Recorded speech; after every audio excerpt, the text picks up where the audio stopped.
Hello, everyone. Welcome to Intuition Lab number 5. We're already on number 5. So today is part 3 of emotional intelligence. The first part 1 was around, expanding your emotional vocabulary. So really trying to get better at expanding your descriptions of how you're feeling. So instead of just the typical mad, glad, happy, sad, that you are expanding your words into anxiety and bliss and getting really clear on the differentiation between your emotions. And then on part 2, we talked about conflicting emotions.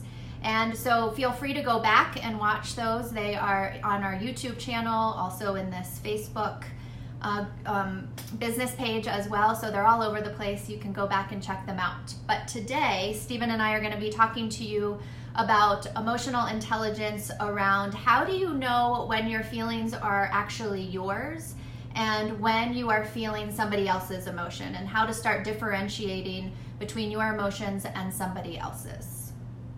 And one distinction we've talked about in our first part 1 was the difference between feelings and emotions. So if you recall, feelings could be multiple feelings at the same time, and emotions, and when you're activating one into movement, you could feel anger or you become angry, which is the emotion.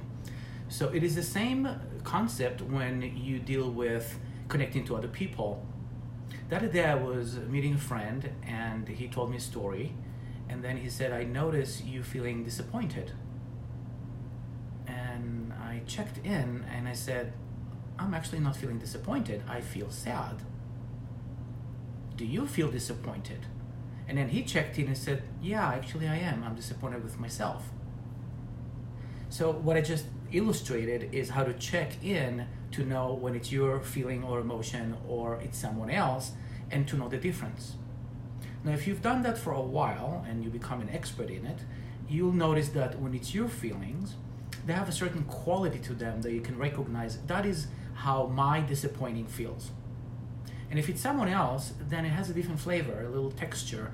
It's a little different of how someone else might feel disappointed than you are, and you empathically just feeling their disappointment. So why is it so important? Because we often don't share how we're feeling with each other. We just take that as information and make the assumption, oh, someone is now judging me and I don't like them. And in truth, they might be not judging you at all. You might be judging yourself and projecting that into them. So when we have the act of feeling someone else and assuming that someone else is feeling that, that's what we call projection. And we see projections a lot in communication, and of course in miscommunication, because people take the assumption of how someone else might be feeling about them completely wrong. So I would invite you to really begin noticing how you can separate between, is this feeling yours or someone else? And are you angry, or you just picked up an anger for someone who just shared the angry with you and you're angry with them? And that happens, yes?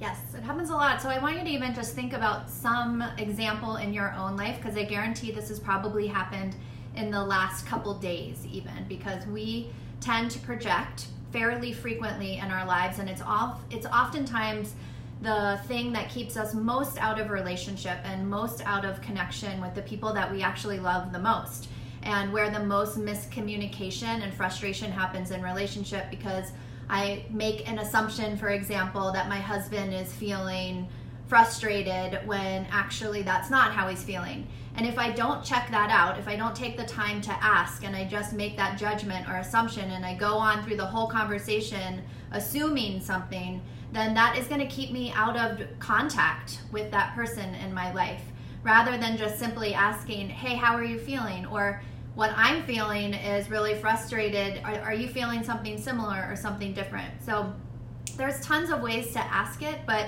it's a really important piece. And that is how you begin knowing as well, what am I feeling? What does my angry feel like? Or what does my frustration feel like versus somebody else that's in my life?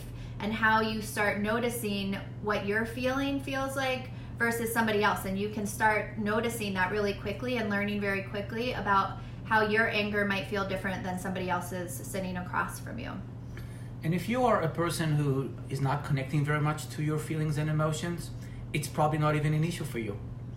And if you're highly sensitive and empathic and pick up what other people are feeling really easily, then be aware, because you might be taking on other people's feelings and emotions and making them your own when they are not. And that happens often to me. I'm very empathic, and I would go around and I feel sad, and I'm like, well, what's wrong with me? Why am I feeling sad? And it didn't occur to me that it's not my sadness, it's the person I'm talking to or a group of people, and it's in the room, and it's nothing to do with me. I'm just sensing that collective sadness, and it's absolutely not about me. And for those of you who are extra sensitive, when you're connecting to world events, when you have bombings and floods and fires and there's so much pain in the world, and then you don't feel so good, and you might look like, what's wrong with me? Well, it might be nothing wrong with you. You might be picking up the collective feelings and emotions that are transmitted from the world into us, and because you're sensitive, you're making it your own. And if you learn to separate that, you might find out that it's not yours, and that's perfectly okay. And that gives you the ability to choose what feelings and emotions are you taking on to begin with. It also gives you the opportunity to choose what situations that you put yourself in as well. If you start getting really attuned to how you are feeling, then you can start deciding what networking events or what events at all, or going to a dinner that you should or shouldn't go to that's going to support you or not support you as well. And that's a great point, because it all comes down to the reason we're using emotional intelligence, not just to communicate with each other, but also to inform us about our choices. And if I'm picking up a dislike from someone else and it's not my feeling, but I made a choice because of it to leave an event, I might be making the wrong choice. But if it is my feeling, then it's okay. So remember that all the emotional intelligence is serving us both in communicating with each other and the ability to make better choices that are in alignment with our emotional body. Awesome. So that is part 3 of today. If you want to play around with this in person with other people, you still have the opportunity to come to our Create X event tonight at 6:15 in Golden, Colorado at the Origin Red Rocks Hotel. Feel free to come. It's a great place to practice all of these things and be in a community of people, of like-minded people who also really want to start getting attuned to all of the access points that we have to intuition. And that often requires being in a community where you can actually practice that and get immediate feedback about if you're on or if you're a little bit off with your intuition, and get to practice that in a group. So tonight is our September, and then the next one is October 10th. So it's always the second Thursday of the month. Yes, join us. It's a lot of fun. We get to play in a safe environment where you get to practice things that typically are not permitted in some conversations or environments. So please play. Come. Great. Hope I have a great day, and we will see you next Thursday at 2. Take care. Yep. See you.